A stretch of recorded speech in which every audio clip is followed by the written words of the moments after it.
Hi, I'm Brisa, and I'm a first grader at Pepperidge Elementary, and you're listening to the West Ada podcast. So when parents ask me at the end of 8th grade, how do I make sure my kid's successful? Get them to be engaged in something. Get them involved. Then we have a responsibility as an organization to make sure that we're providing those kids with those opportunities. Hello, everyone, and welcome to our latest edition of the West Ada podcast. And I cannot believe that we're talking about the end of the year already. Yes. I know. It feels like we just did this wrap up yesterday, and here we are a year later with so much growth and success. It's so fun. There's been a lot.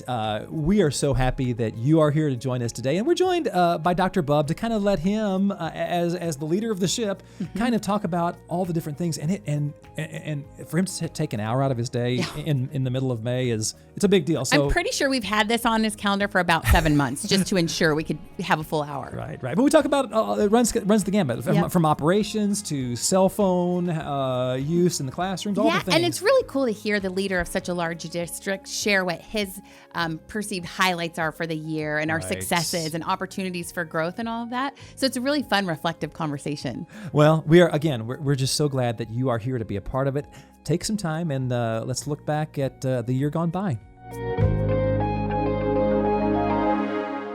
We were able to steal some time on Dr. Bub's calendar to talk about the amazing year we've had in West Ada. Dr. Bub, welcome. I love this time of year. You're not doing anything. It's just that, you're just chilling, right? Really boring, just relaxing. I had a good afternoon nap today, and so feet up on appreciate the time. desk. Yeah, absolutely. May is not a big deal for you at all. I get how that is. Yeah. Well, as we're approaching the end of the school year and wrapping things up with a nice little bow, are there some defining highlights in your mind that you saw throughout the 2024-25 school year? Sure. I mean, I would start with, our teachers, just the work that they're doing in the classroom every day. Yeah, you can't talk about education without celebrating the work that they're doing and seeing that growth and seeing them engaged and just continuing to challenge who they are as professionals and improving their craft is, that's always going to be a defining moment. I think it's one of the things that defines West Ada as a system. But then you start to look at some little wins that we had, and we're going to break ground on a school in the Star area. That's really so exciting. A little bit of growth out there. I mean, I think we open up 100 new doors a day out there, and that's probably not an accurate quote, but it feels like it. Right. So we're busting at the seams in that area. I think that's a huge highlight.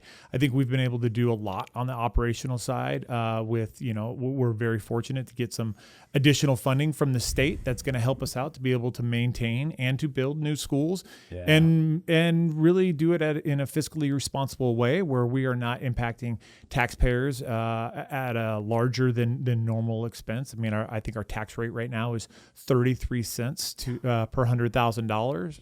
I'm sorry, 33 cents per $1,000. Right. So $33 per $100,000 of assessed value. That's a great number for what you get in West Ada. And when I say that, I really talk about our academic programs. I talk about our CTE programs.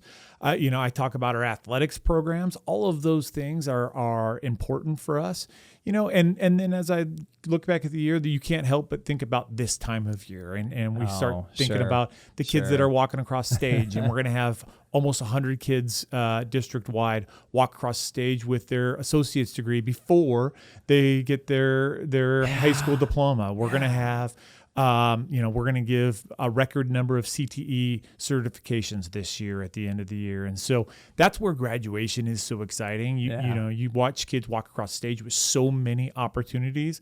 That makes it great. And we're coming off the heels of an amazing Teacher of the Year and Classified Staff Member of the Year event, and then the We Are West Ada Student Awards. It's a fun time of year to be able to celebrate the good things going on in our district. Well, and there's a lot, and it's funny. Katie and I were joking this morning. It's like, didn't we just do a year in? Didn't we just do this with Dr. Bub? It flies by. This year's theme was empowering minds, ensuring excellence. How did that theme? How did that kind of come about, and what did you see in terms of making that happen this year? But, I think as a district, we really are focused on making sure that we are giving kids the tools to be successful. And to me, that is what Empowering Minds is all about. Right. It's not about teaching kids what they should be thinking, but teaching kids how to think and how to look at things differently and how to consider things and synthesize information. That's really important. Ensuring excellence is what we do every single day. And so when I put those two phrases together, I think about giving kids opportunities, putting them, on the track to be able to start the race and letting them run their race. And then at the same time, making sure that we're doing everything we can to meet the needs and offer some type of personalized success for every single student in our district, which I think we've done a really good job of this year. Yeah. And I think something that also embodies that theme for this year is West Ada was ranked #1 in ISAT testing for math, English language arts, and science. I mean, that's a huge accomplishment, especially when you mention our low tax rate, like our big bang for the buck. That means our teachers, our administrators, everyone's working incredibly hard to move that measure. Yeah, it is an unbelievable feat. And, I haven't gone through and looked at every school in or every district in the United States, but I'm going to tell you what, it would be hard pressed to find a district that offers the opportunities, the academic excellence at such a low rate. And so when you talk about education, and people like to talk about education and return on investment and all of those pieces, I'm going to tell you, you're not going to get a better ROI than what we offer here in West Ada. Those are data points for us. They're not defining data points, but we do use those, and we take a lot of pride in what we do, and we want to make sure that that every single one of our kids are meeting the needs that we have for them and meeting the needs that our community has for them. And so we look very closely at those scores, and we're proud of the work that we do. And that is a piece of that ensuring excellence is making sure that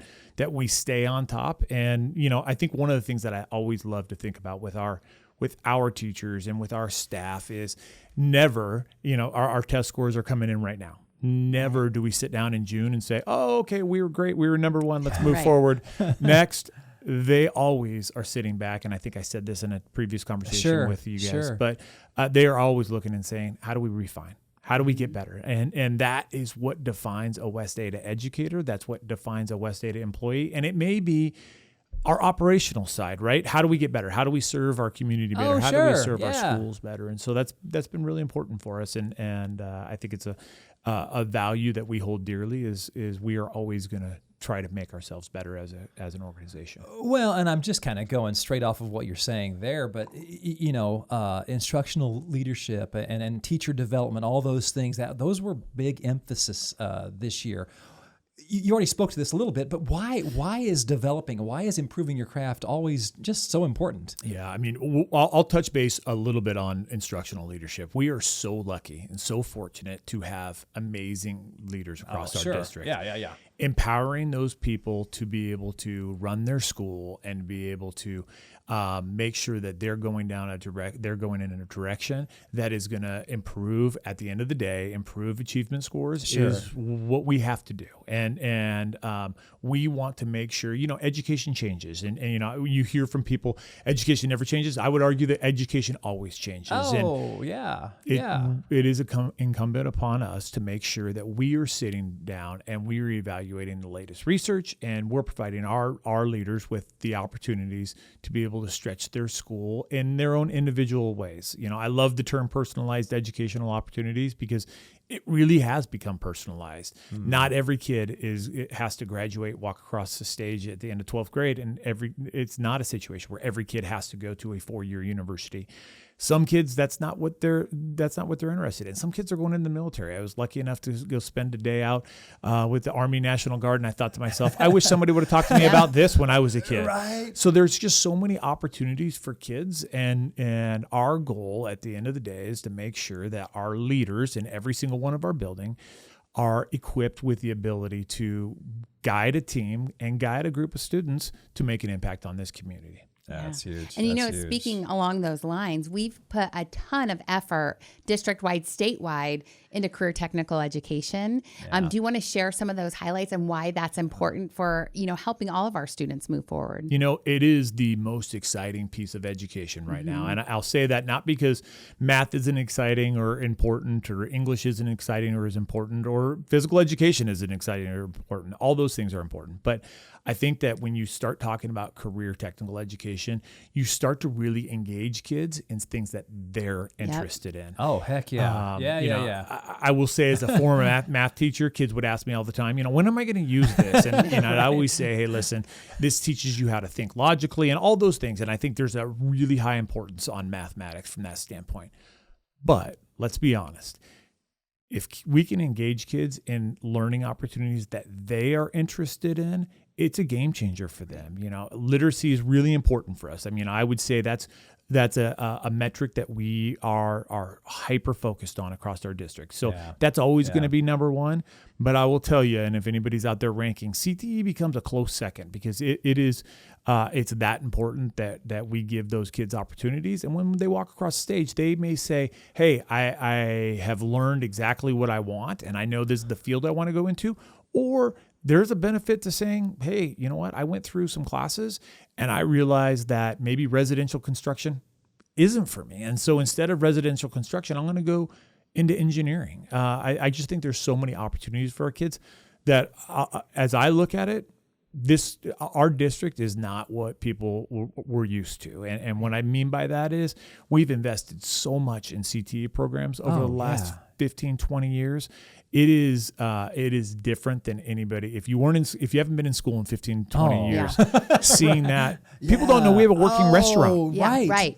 Well, working restaurant. All the construction stuff. It's crazy. And to your math teacher heart, our CNA programs, our pharmacy tech, fire, building trades, those are opportunities for kids to directly apply those math skills into something they're interested in. So applied learning is huge and super important. I think there's this idea when people start talking about career technical education that it's the old days of, you're not great at school, so you're going to go learn how to do this to a car, or you're going to learn how to weld. I'm going to tell you right now, I was over at the welding center last week and started chatting with one of our students, and he's going to go to school and major in engineering. And he said, it's great. I learned how to weld, and so now I can bring that skill to the table as well.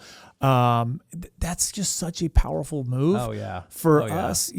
Education has especially K-12 education has just changed so drastically as we start to engage kids in that learning process really, really early. Yeah. Okay, well, and this just in. Technology has kind of exploded. You all probably didn't. In general, in the world, yes. It's a thing. Well, things are changing in the classroom. AI, classroom devices.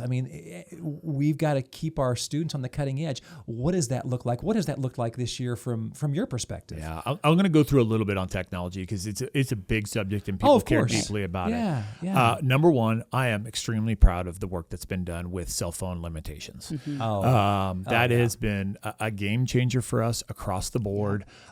When you walk into classrooms and you see kids engaged in learning, engaged with one another, social interactions, I could go on and on. I'm a huge proponent of the cell phone limitations that we've placed on students. The next piece is these personalized devices that kids have. And so, and I will say, those devices can be an amazing tool that can offer kids, again, go back to that personalized learning experience in some situations, but it can also be a distraction. And so we need to really work on making sure that we're utilizing those tools for what they are, and they're tools, right? I don't use a hammer for every possible thing in the house. I use it for what it's meant for, and then I switch over into a different tool. And so we're going to really focus on that in the next couple of years, is honing that in. I think our teachers have been great at utilizing it for what they can use it for. Sure. Just trying to dial that in a little bit, I think, is really important. And then making sure that our kids are safe on those tools. And that's always a challenge, because as soon as we put a firewall up or we put something up, kids are much smarter than myself, and they can find ways around it. And they're our future computer engineers, and so we are working on some things there to make sure. But I would say this from a parent's perspective, I would hope that our parents are vigilant. Our parents are watching over those devices when they're at home, and they know they know what their kids are looking at, and what they have access to. Those are all really important things that parents should be doing. Just the same as we would ask our kids, how was school today? Oh, you learned this today. Tell me a little bit about what that looked like. Tell me a little bit about how you were taught that, or what you learned. I mean, our teachers do such a phenomenal job. It's an opportunity, believe it or not, for our kids to brag a little bit about the teachers that they have in front of them every single day and say, oh, we learned about whatever this concept might be, and this is how my teacher engaged us in it. That's a great conversation to have. Yeah. And we can't really, have a conversation about technology in the classroom, and our teachers like learning and growing and staying on the cutting edge, like you mentioned, Ken, without bringing up our incredible ITC team, our instructional technology team. Do you want to highlight a little bit about what they do and how they really help keep our teachers and staff on the cutting edge? It's so funny. They are this secret staff that people don't know about, but they make everything work, right? I mean, 100%. They are the people that go out, and they have a strong team of people that go out to our schools to make sure that the instructional technology we use in our classrooms every single day, our teachers are able to use it, right? Yep. Because it's one thing to say, hey, we have access to all these tools, but if you're not using them, then what's the point? Why would we do it? Right. And those tools are one of the areas that we can just continually to move forward with. Because what happens is, as soon as we get really good with a tool, it's gone, right? Yep. I mean, it wasn't very long ago. 15 minutes moves on. No question. Sure, I mean, we have TVs in most of our classrooms.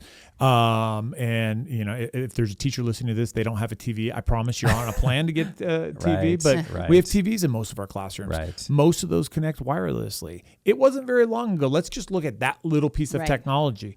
Wasn't very long ago that wasn't possible, right? We had to plug in and we had to project it and all of those things. Right. Now those are opportunities, but those come with training opportunities as well, right? Our teachers would love to use it, but how do we utilize it and maximize the benefit from this? Well, a lot of times that takes a lot of training, and that's our ITC team who does a phenomenal job making sure that our teachers are up to date and using all the tools at their disposal.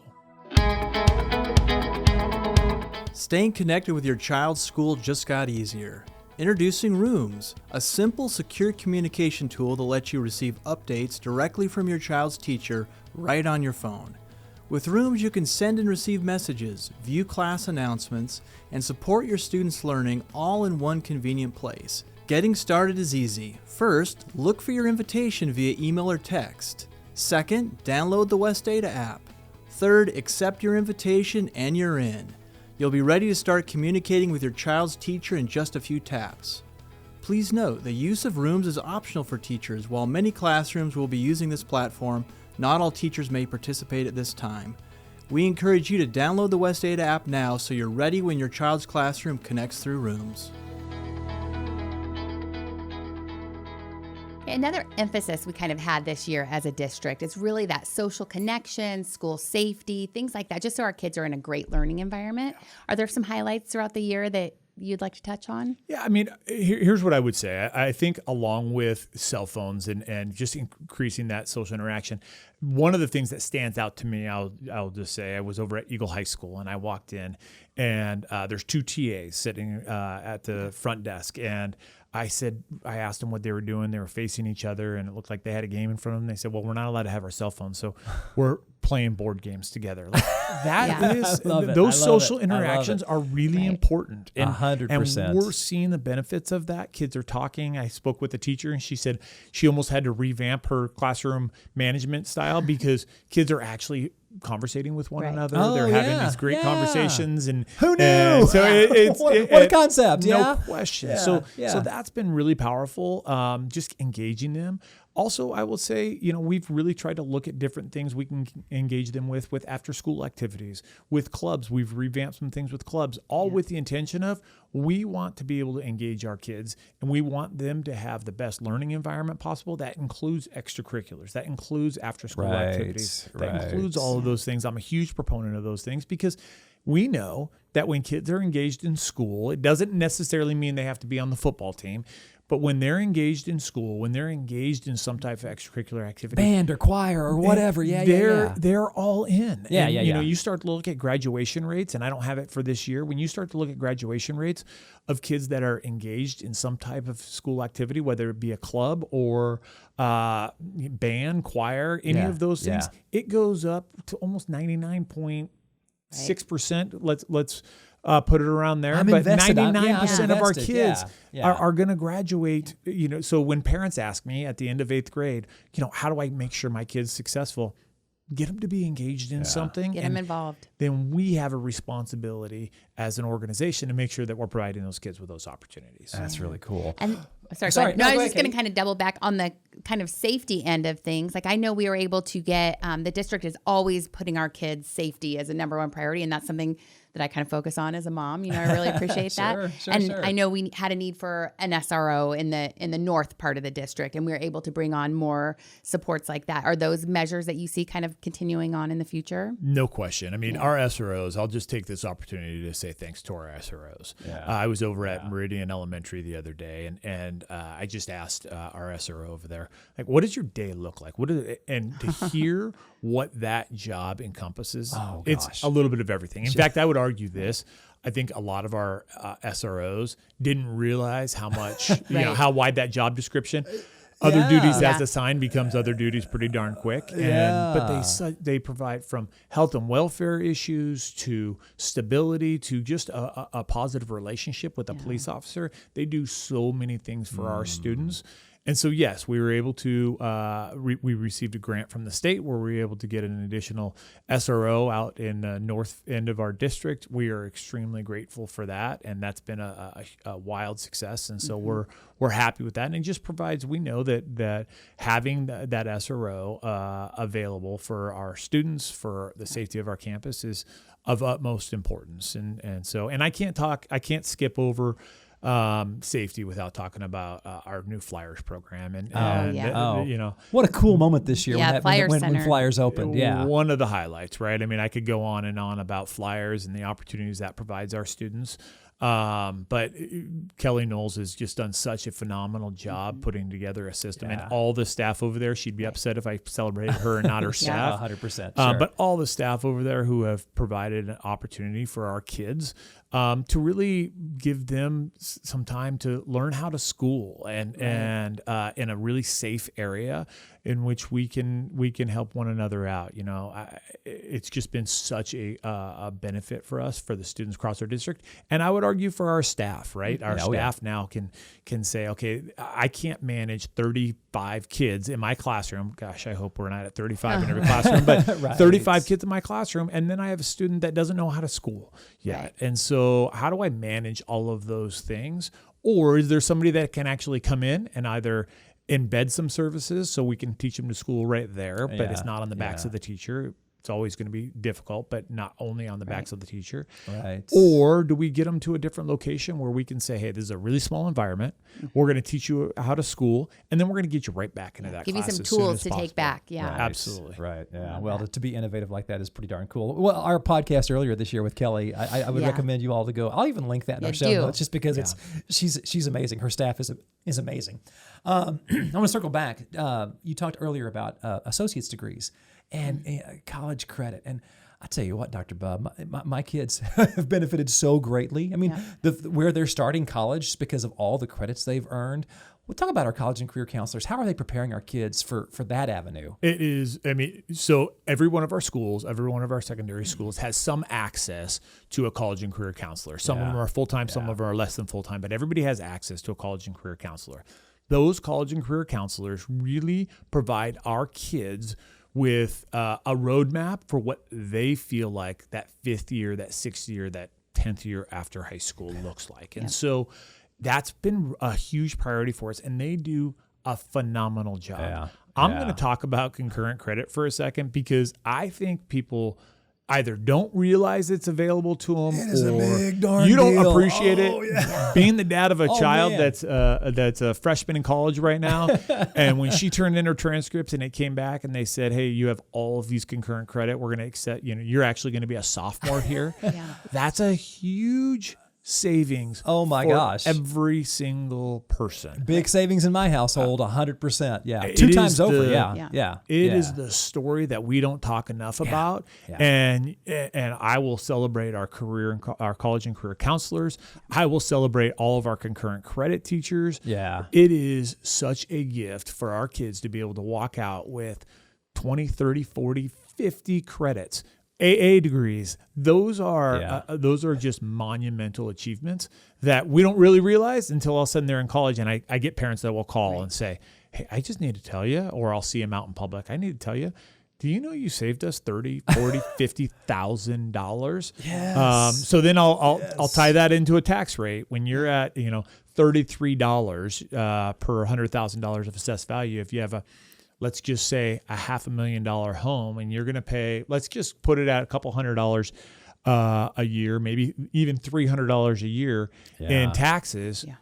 I'm going to tell you pretty quickly, you get some concurrent credit, it makes up for that in a lifetime benefit. So we are very thankful for those opportunities for our kids, and I hope our kids are taking advantage of that, because it's not just these, it's available in so many classes. It's not just AP classes or just these top tier classes. Kids, No, it is available to everybody. Right. And I would hope that our kids are taking advantage of it. And we're seeing that in our numbers. We pay really close attention to those concurrent credit numbers and make sure our kids are utilizing that. That's a big deal. And something I really, really appreciate, and probably our listeners have heard me say this a lot of times, but the fiscal responsibility that I'm able to see just firsthand working for the district really makes my conservative, fiscally conservative heart happy. So how is that like being good financial stewards, being good caretakers of our tax dollars? How is that important and play into the long-term success of the district? Yeah, I would start with this. When you don't have very much, you are very, very specific about how you spend that money. And for us, our end game for us is making sure that the student learning experience is the best experience possible. Yeah. Sometimes that is we have to put a new air conditioning in the building. And sometimes that is we have to buy a new curriculum, which is more and more expensive. And so whatever that is, we always tie that to our strategic plan, which is posted on our website. Mm-hmm. We always tie that to student learning, which is our highest priority. And the teacher experience as well. We know that when we have great teachers, and I say that because about 85% of our budget goes to teacher salaries. People don't realize that. And I'd say teacher salaries into employee salaries. Sure. And so salaries and benefits is a huge portion of our budget.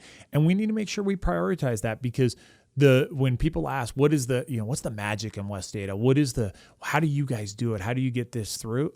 I'm going to tell you how we do it. We have amazing employees. That's the easiest way to look at it. We have amazing employees that I get to learn from every single day. And when they are taken care of, and you're never going to get rich in education, but to make sure that we can compete with our adjacent districts, I think is a high priority for us.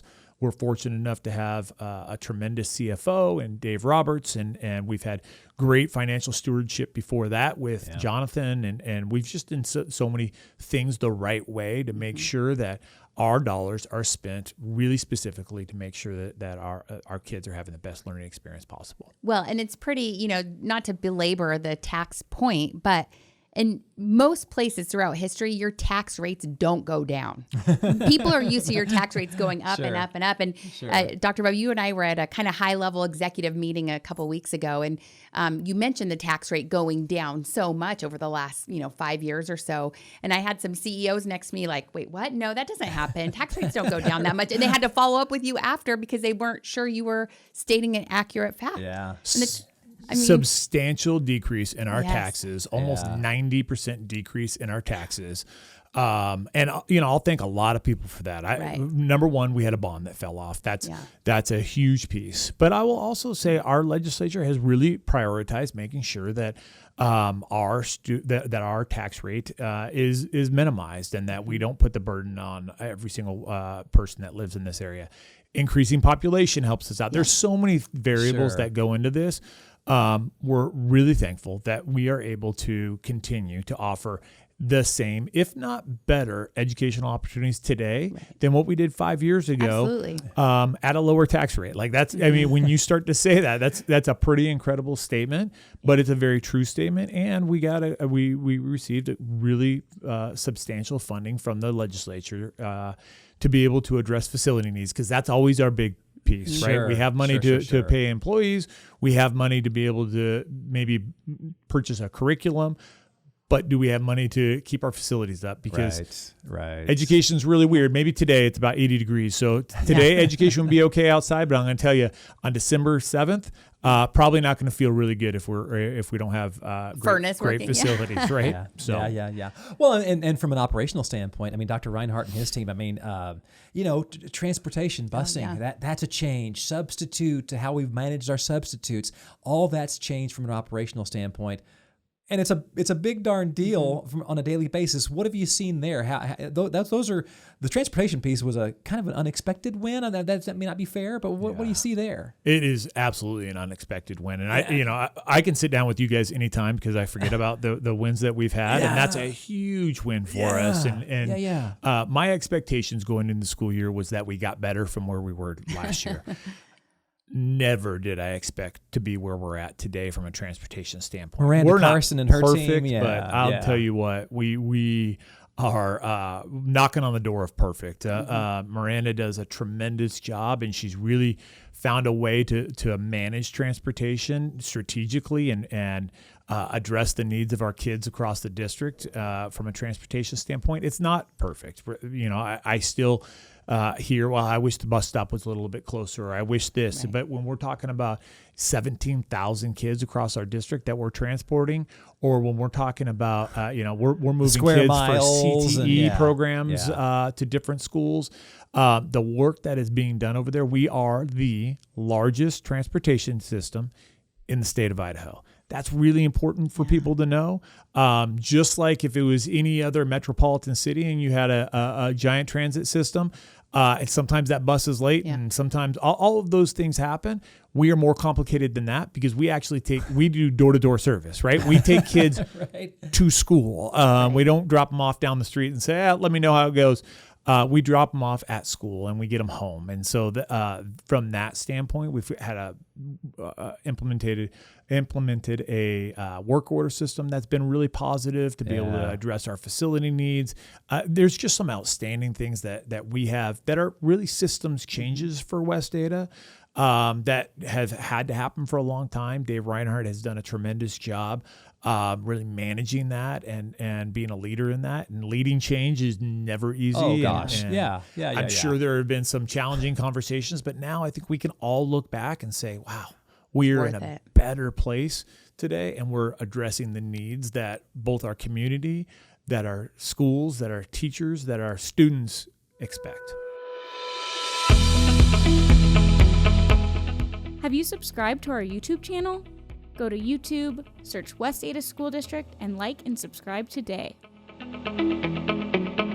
Hey, Dr. Bub, we have a new education foundation director this year, Jamie Burton, and she's been killing it. She's been killing it. She hit the ground running, and they've really been doing such a great job raising funds to help support the district. Why are programs like that that the foundation offers so important and to engage our community and support our students? Yeah. So, that's another group. I love this conversation because we've talked a lot about the groups that maybe people don't even know exist. Right. I didn't know. Listen, my kids have been in West Ada from K through 12, and I didn't know about our education foundation, but the work they're doing is huge. Yeah. And so I'll say this. I think our education foundation does a tremendous job, and I'll give a couple areas. Number one, supporting our students that may need support financially. We want, I said earlier in our conversation that we want our kids to be able to be engaged in some type of activity or athletics. Right. I'm going to tell you, that costs money. And so being able to get our kids those opportunities is really, really important for us. And the foundation does a great job. We call bridging the gap. And it is whatever, they really help our kids out from that standpoint. People don't know that there are kids that don't know where their next meal's coming from. Right. There are kids that don't have new shoes at the beginning of every school year, that don't have backpacks at the beginning of every school year. All of those things. Or cleats to compete, in track, or what? Yeah, all the things. Yeah. All of those things. It's really important that we provide our kids with some of those opportunities, and the foundation does a tremendous job doing that. I think the second facet of the work that the foundation does that people don't know is helping our teachers out. Yep. It's very expensive to be able to decorate your classroom, to be able to buy supplies for your classroom, to be able to, whatever that might be. Right. The foundation does a phenomenal job making sure that our teachers have access to some of those things, and we do that through innovative innovation grants that we offer across the district, and teachers can put in for these grants and say, hey, I need whatever it might be, something that for my classroom, whether that be I need supplies for something that's outside of what the district would normally pay for supplies. I need, sometimes it's I need this new set of desks or, whatever it might be. I think those are all really, really important pieces that the foundation provides for all of our students and all of our teachers across our district. Yeah. They really are this piece that helps the entire system work, right? Without a foundation, without something like that, you see kids suffer. You see teachers not being able to be innovative and all of those things. And it's really important. It's a great organization.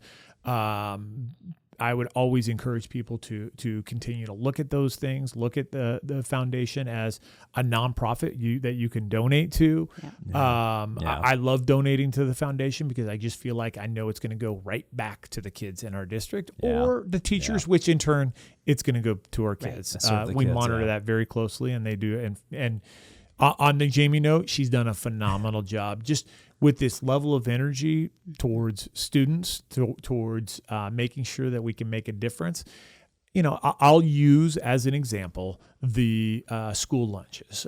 We know that in West Ada, we've made a commitment to make sure that every kid has something in their stomach when they head when they go to class after lunch, and that's important. A big deal. It's a big deal, and unfortunately, not every kid can afford lunch. And so we've said it's going to be a commitment of ours that we're going to make sure our kids can eat.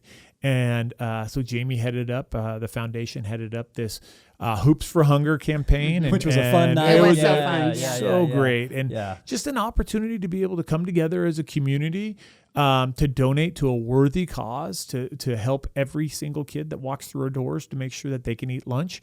And that they head into class ready to learn. And we know those are important things. I will tell you as a person that hasn't ever had to suffer through anything like that. Sure. I couldn't imagine what it would be like going to class every single day without food in my stomach. And so we can just tell our schools, we can tell our kids, we're going to make sure you get taken care of and you have something in your stomach as you head into that math class after lunch. So that's really important for us. It's really cool. Well, and you touched on earlier, you kind of touched on law enforcement and SROs and some of those great partnerships, but we're so blessed in this valley to have so many amazing community partners. Can you talk about that a little bit? The people who help us help our kids. What would you say there? We are a community school district. I mean, I think that's the easiest way to say it. From partners that are, I think Katie mentioned we were at the Economic Development Summit in Sun Valley, and to hear from our partners. And when I say our partners, that's business leaders in our area that care deeply about making sure that we're providing kids that are ready to enter the workforce, that are ready to help out in our community. I like to think about education is West Ada is the largest workforce development agency in the state of Idaho. We support 40,000 kids. We start with teaching them how to read, which is really, really important. And then we finish up with hopefully giving them some CTE opportunities, some post-secondary opportunities, some pathway to go to college if that's what they want to do. Yeah. And they're ready. They're ready. And so we're really proud of that. There's probably nothing that makes me more proud than to see somebody out in the workforce, whether it be at Walmart or whether it be at Harvey Performance, seeing somebody out, one of our students out to say, hey, you know what? I'm a West Ada kid, and this is what I'm doing. I'm right here in the Valley helping out, doing something for our workforce. That's a big deal. Yeah, we've been talking a lot about our successes and opportunities for learning and growth and all that stuff this year, but I know planning is well underway for 25-26 school year. So what are some of your top priorities that you're kind of sharing out district-wide? Yeah. Well, so it's funny. People ask all the time, oh, summertime. Summer's got to be a great time. If we do summer right, then it makes the school year smooth or less turbulent. How's that? And so I think we will focus this summer really on making sure that we are planned and ready to go for the upcoming year. We are excited that we're going to have we've kind of broken up the chief academic officer into two roles, and that will be that'll allow us to focus a little bit more within our org chart to be able to focus in a little bit on teaching and learning. And I will say Marcus has been amazing and just a phenomenal leader for us, and he's going to continue to lead for us over some things. And so we're going to move it into a teaching and learning standpoint, and then there will be this student success standpoint, and that will really be how do we support our students, we'll call it, and then how do we help our teachers and our students learn. And so both those components are really, really important. And so I think there's going to be this exciting focus on teaching and learning. I think there's going to be an exciting opportunity. We'll really have that laser focus on improving what we're doing every single day. And the nice thing is when you're successful, we can sit back and say, okay, let's make a couple tweaks. We don't have to change the world. We're going to make a couple tweaks to make us better each and every day.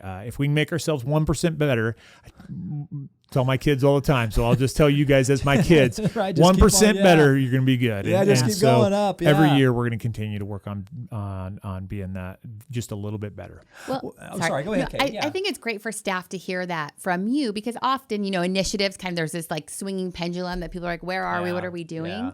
But if we're focused on what we're doing, we have a common goal. And like you said, just 1% better. We're not scrapping it, starting over every year. We're just going to continue to build upon what we're doing right. I think that's important for staff to hear and know.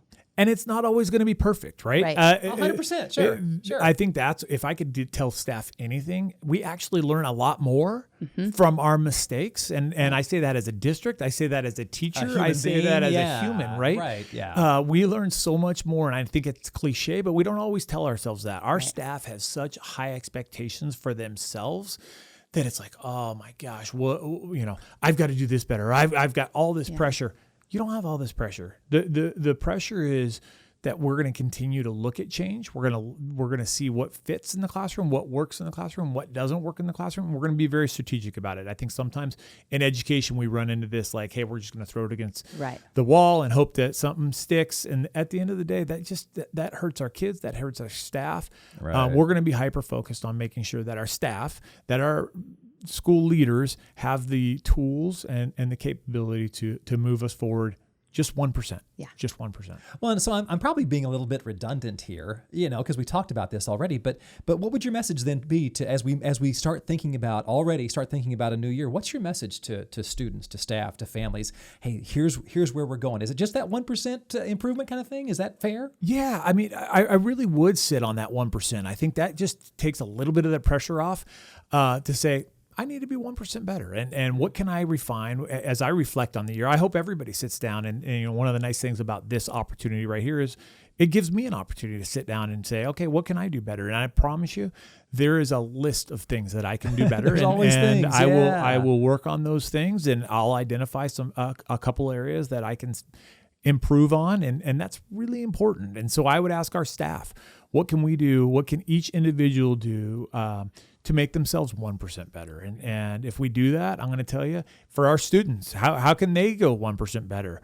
For our parents, I love parent involvement in our schools. Sure. Can parents say, hey, you know what? I'm gonna volunteer 1% more. I'm going to find one day that I can come in the classroom and be there. Or I'm going to join a PTA committee, a PTO committee. All of those things make us better and truly make our organization resilient and what it is today. That's cool.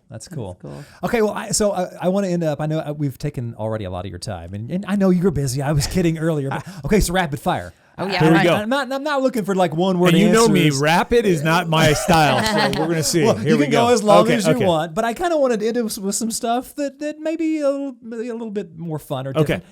Favorite memory from this school year? What's your favorite memory? Easy. It happened last week. I was student for a day over at Meridian Elementary. I got to hang out with a kid. I was in second grade all day. That's there's a exhausted. That seems great about picture of me sitting on the floor. I don't know if how I was able to stand up after that, but it was a great. Yeah, I think the student experience is important, and listening to student voice and hearing what they have to say, and actually living that for a day. Yeah. If Miss Katz is listening to this, it was an amazing experience. It was just a great opportunity. So that was my big aha of the year. That's a pretty cool memory. Yeah, not gonna for sure. lie. Okay. Yeah. How about if you had to use only one word to describe this past school year, 24-25 school year, what would it be? Ooh, focused. Focused. Good. Focused. Yeah, I think our schools, I think our teachers, our schools, we're really focused. I'll tell you what we were focused on. K-3 literacy has been really, really important, and kindergarten literacy. We just looked at last month's 80% of our kids last month were at grade level in kindergarten. That is a tremendous number. Wow. I'll put a lot of that towards. The governor has been a huge proponent of K-3 literacy. We know that if we don't catch them early, if kids are not literate at the end of fourth grade, and I'll use this because I just read this stat, 2 out of 3 kids that are not literate at the end of fourth grade are either going to go to prison or be on welfare in their life. That to me doesn't just make it a nice to have. We don't say, oh my gosh, it'd be great if kids can read. We have to make sure that we are hyper focused, and focus doesn't mean fast. Focus doesn't mean check the box. Focus means that it is what we are looking at every single day, and that is that K-3 literacy. And so we've got a team of people that have been working on that. We're going to continue to work on that and make ourselves better. But that's a huge number. 80% of our kids reading at grade level in April at the end of their kindergarten year. That's pretty impressive. Huge kudos to our lower elementary teachers. Right? That's a big feat. 100%. Okay. Best piece of advice that you may have received this year. What would you go there? Ooh, I get advice all the time, believe it or not. You know what? Solicited or not from me or whatever. A lot of times unsolicited, but I do get advice all the time. I would say this: the best piece of advice is you have to enjoy the great moments, and celebrate those things. You have to celebrate those things. Somebody said to me, in West Ada, it's interesting because we hear about all these great things going on.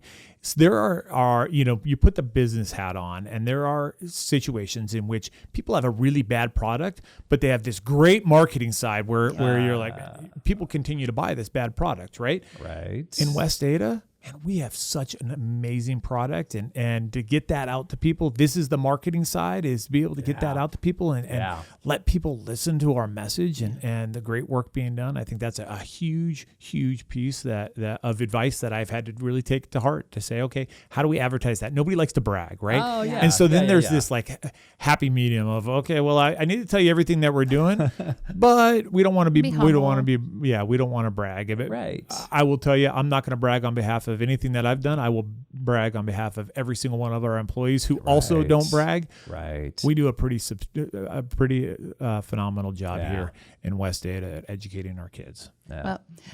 Dr. Bob, you challenge all of us to be reflective practitioners. That's how you lead. That's what you expect of all of us. And so I'm curious, as a reflective practitioner yourself, what is perhaps the biggest lesson you've learned this year? Yeah. I think that I've really tried to be intentional with my work. Anybody that knows me, I am a person that if we see a problem, let's fix the problem right away. And I think that, I read a quote, I'm not going to be able to quote it well, from Warren Buffett, but there is a lot to that when you are trying to put out every single fire. Sometimes you're fighting fires that aren't even there. Right. And so for me, I know that one of my challenges, and this is being really transparent, one of my challenges is to be able to sit back and observe and attack the strategically attack our areas of focus, and not just go after any make it a hodgepodge or whatever. Because that's hard on employees. Yeah. That's hard on on district leaders. That's hard on students. That's hard on parents. And so I think you're going to see more and more. I'm excited about some work we've done with a district report card and work towards that strategic plan goals. I think you're going to see more of that focus over time. There are still fires that we need to put out, right? That's not to say I walk away from those things, but one of my goals this year, and I think I still need to get better at, is just having that hyper focus on specific areas and knowing that we can't, we were not able to touch everything. Well, I know you talked about, the second grade classroom that you went into, but is there, I know you meet with our student leaders all the time. Is there a favorite moment with students that you've had this year? Yeah, easy. It's so funny. We had some legislators who put together a bill and about cell phone use across the state. And as they put it together, oftentimes I'll get a sneak peek at some legislation to get our input. And we were able to bring down a group of kids that actually testified down at the legislature. What a cool opportunity for them. Oh, such my gosh. an amazing opportunity. And I can stand up and say, listen, cell phone limitations are great. And it's very easy. As my kids say, Dad, you're 48 years old. Do you really know what it's like to be a kid? But to hear it from kids, I would challenge anybody to go back and watch that, to hear kids say that their social interactions are better, that their academic success and their focus is better. And to say it at the legislature, that's something that I will tell you, they may never have the opportunity to do, or maybe we inspired some next level politicians ready to go. But it was a proud moment for me to be able to sit back and say, these are West Ada kids that are standing up and saying, hey, the cell phone policy has had a positive impact on what we do every single day. And they were so eloquent. I definitely cried some mom tears of pride watching them testify, because it was impressive. You never know when you put public speaking in the hands of teenagers, right? And we get adults for that matter. No question. And so for them to stand up and you're absolutely right. They were incredibly eloquent. I told them right before. I said, you probably should have written something down because it's a little bit nerve-wracking when you stand up there. And they said, no, we're ready to go. I don't need to write anything down. And they did. I mean, you could tell they spoke from the heart. It was powerful. That's pretty impressive. Yeah. Okay, so on a personal standpoint, you and I are kind of in the same boat. Our youngest daughters are both graduating this year, and I don't know if your wife is more afraid of being alone with you, or my wife's more afraid of being alone. But I mean, bittersweet. What's that like to have another West Ada graduate walking out the door this year for you? So I'll put it a couple ways. Number one, obviously proud, right? I'm so happy that I'm proud of her, but I'm also proud of the work that our teachers have done with her. So any teacher that has had her in class, I'm so grateful for the work that they've done. It's been great. One of the best conversations I get to have with my oldest daughter, who graduated last year. She'll call me and say, and I'll just call this out. Mrs. Myers over at Eagle High School, Dad, she prepared me so well for statistics. It gives me the chills to think about it. How cool. Like, those are calls. And I said, you need to call Mrs. Myers. You need to email her and let her know. And so those are things that, that's one emotion that goes through. And then the other emotion that I have is I need to be able to stay connected, because my daughter has been that connection for me, right? I ask her every single day, probably too many times, like, what's your experience in high school? What can we do better? How do we, and she will always give me honest feedback. So my focus this next year is going to be to make sure that I stay connected with that and that I see what that experience is, and I can always keep that parent hat on, because I think it's important that our parents are valued in our school system, that our teachers are valued in our school system, and ultimately, I hope I don't have to say this, but our students are valued in our school system. Yeah. Well, I don't know if we put a bow on it like this, but let's put a bow on it. I mean, what do you, as we kind of say goodbye, parting shots, but What are you most proud of about this West Ada community as we look back and look forward at the same time? I think schools, I will say they're an effective school system is this triad, right? It's got great employees, whether that be teachers, custodial, secretary, everybody that makes this ship function. Phenomenal. So I think that's one component, right? Another component is we have tremendous students. Our students come in and they're ready to learn, and they spend a lot of time over the summer relaxing, but also making sure that they're, getting these experiences, whether that be going to the zoo or going on a vacation where they get to have some learning experiences. All of those things are great. And so we know that we are very blessed with the students that we get that cross our threshold every single day. Yeah. But there's a third one there, and the third side of that triad is our parents. And our parents are unbelievably supportive, and they want what's best for their kid. We all have this same passion, and the passion is we want to be able to have kids, whether it be your own kids or your students, that have the best educational opportunities possible. That is what this is all about. And everybody rowing in the same direction, everybody pushing in that same direction is what makes West Ada special. And you don't see that everywhere. And we get to be a little bit part of that. There's times when I just sit back and enjoy what is going on in our community, what's going on in our schools. And that's my proud moment. That's really cool. That's really good. Cool. Yeah. Well, Dr. Bub, thank you so much for your time. Thank you for reflecting on the year with us. It's such a privilege to get to sit down with you and just kind of go over all the fun highlights and opportunities for growth. So well, thank you guys. I appreciate you. When you stop a moment to think about all the different things that have happened this year, it's like, oh my gosh. Yeah, we've accomplished a lot, and we have incredible staff and colleagues who all make that happen. Well, we just can't thank you as parents, you as teachers, for everyone for being a part of such an amazing year. And as always, thank you for taking the time to listen to what Dr. Bub had to say today. Please subscribe wherever you get your podcast. You can subscribe on Spotify or Google or Amazon. If you listen on iTunes, please rate us and leave a review.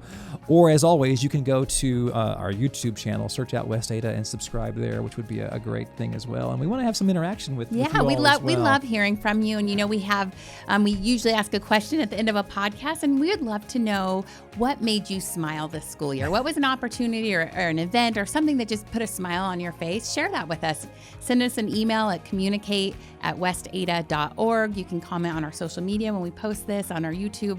But yeah, really share your thoughts with us and tell us what made you smile this year. And I've had so many, honestly, as a dad, as a West Ada family member, a parent, like this is my daughter's senior year, and there's so many things to smile about. Absolutely. So I don't know, we would just love for you all as parents or as the teachers or whoever to hear what has put a smile on your face this year. Yeah. And we as always will come back to you with a great episode of the West Ada podcast. So stay tuned for that. And for now, we'll say see you later.